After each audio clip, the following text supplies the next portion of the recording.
खाड़ी देशों के दो दोस्त अब दुश्मन बन चुके हैं। गल्फ देशों में सऊदी अरब और यूएई यानी संयुक्त अरब अमीरात दो मजबूत पिलर रहे हैं। खाड़ी देशों पर आने वाले संकट में ये दोनों देश आपस में हाथ मिलाकर ढाल बन जाते थे, पर अब इस दोस्ती को नज़र लग गई है। जी हाँ, यमन की धरती एक बार फिर खून से लाल हो गई है। नमस्कार, मैं हूँ पीयूष, आप देख रहे हैं न्यूज़ 18। जो डर सालों से मन में था वही अब हकीकत बन चुका है। सऊदी अरब और संयुक्त अरब अमीरात जैसे दो बड़े गल्फ देश जो कभी यमन में साथ मिलकर लड़ते थे, अब आपस में ही भिड़ गए हैं। वो दोनों एक दूसरे के खून के प्यासे हो चुके हैं। सऊदी अरब और यूएई के बीच खून खराबा बढ़ गया है। लेटेस्ट अपडेट ये है कि सऊदी अरब ने शुक्रवार को यमन में यूएई समर्थक लड़ाकों पर एयर स्ट्राइक की है। इस हवाई हमले में यूएई के 20 से अधिक लड़ाके मारे गए। ये घटना न केवल यमन के लिए बल्कि पूरे मिडिल ईस्ट के लिए एक बड़ा खतरा बन सकती है।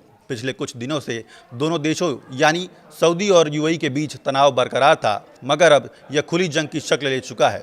चलिए समझते हैं कि आखिर ये सब क्यों हुआ और कैसे हुआ। सबसे पहले यमन के हालात को समझना जरूरी है। यमन मिडिल ईस्ट का एक गरीब देश है। यमन में साल 2015 से गृह युद्ध चल रहा है। यहाँ हूती विद्रोही ने सरकार के खिलाफ बगावत की थी। ये हूती वही हैं जो ईरान के समर्थन से लड़ते हैं। यमन में ईरान के दखल को देखते हुए सऊदी अरब और यूएई ने मिलकर एक गठबंधन बनाया था। यह गठबंधन यमन की सरकार की मदद करता था। इस गठबंधन का मकसद ईरान समर्थक हूतियों को रोकना था, क्योंकि सऊदी को डर था कि अगर हूतियों को नहीं रोका गया तो ईरान का प्रभाव बढ़ेगा। यही कारण है कि दोनों देशों ने मिलकर हवाई हमले किए, सैनिक भेजे और यमन के दक्षिणी हिस्से को नियंत्रित किया।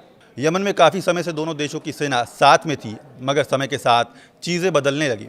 उनके बीच मतभेद उभरने लगे, दोनों की प्रायोरिटी बदलने लगी। सऊदी अरब पूरे यमन को एक साथ रखना चाहता था, जबकि यूएई दक्षिणी यमन को अलग देश बनाने के पक्ष में था। लिहाजा यूएई ने एसटीसी नाम के एक ग्रुप को समर्थन दिया जो दक्षिणी यमन की आज़ादी चाहता है। एसटीसी के लड़ाके यूएई से हथियार और ट्रेनिंग लेते हैं। इसके अलावा सऊदी और यूएई के बीच बादशाहत की भी एक अलग जंग वाली कहानी है। बहरहाल पिछले कुछ महीनों से दोनों देशों के बीच झगड़ा बढ़ता जा रहा है। सऊदी अरब को लगता था कि यूएई यमन के अपनी अलग सत्ता कायम करने की कोशिश कर रहा है, खासकर हद्रामौत प्रांत में। ये यमन का सबसे बड़ा इलाका है और सऊदी सीमा से लगा हुआ है। यहाँ एसटीसी के लड़ाकों ने कब्जा कर रखा था। सऊदी ने यूएई को चेतावनी दी थी कि वो अपने सैनिक को यमन से हटाए और एसटीसी को सपोर्ट देना बंद करे, लेकिन यूएई ने इसे नज़रअंदाज किया। आखिरकार सऊदी अरब ने अल्टीमेटम दे दिया। यूएई को 24 घंटे में अपने सैनिक हटाने थे। जब ऐसा नहीं हुआ तो सऊदी ने कार्रवाई शुरू कर दी। हालांकि यूएई ने कहा था कि वो सेना पीछे हटा लेगा।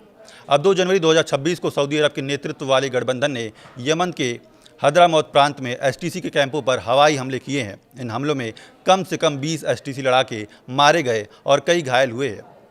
यहाँ बताना ज़रूरी है कि एनटीसी लड़ाके मतलब यूएई के लड़ाके सऊदी अरब की एयरफोर्स ने 2 मिलिट्री बेस पर बमबारी की। इससे पहले 30 दिसंबर को सऊदी ने मुकल्ला पोर्ट पर हमला किया था, जहां यूएई से हथियारों से लदे 2 जहाज़ आए थे। असल में दोनों देशों के बीच टेंशन की शुरुआत वहीं से हुई थी। तब सऊदी ने दावा किया था कि ये जहाज़ एसटीसी को हथियार दे रहे थे, जो गठबंधन के नियमों के खिलाफ हैं।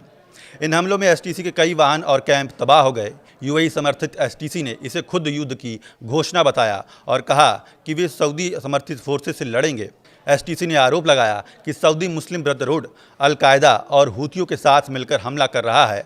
हालांकि सऊदी के अल्टीमेटम के बाद यूएई ने ऐलान किया कि वह अपने आखिरी सैनिकों को यमन से हटा रहा है। यूएई ने डी एस्केलेशन की अपील की, लेकिन साथ ही सऊदी पर धोखे का आरोप भी लगाया। यूएई ने कहा कि सऊदी ने शांतिपूर्ण ऑपरेशन का दावा करके हमला किया, जबकि यह धोखा था। इससे पहले यमन की काउंसिल ने यूएई के साथ जॉइंट डिफेंस ट्रीटी रद्द कर दी है।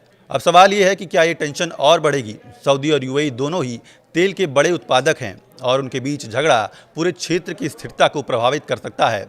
हूती दोनों देशों के बीच दुश्मनी का फ़ायदा उठा सकते हैं, रेड सी के किनारे पर कब्जा बढ़ा सकते हैं और इससे तेल की कीमतों में उछाल आ सकता है।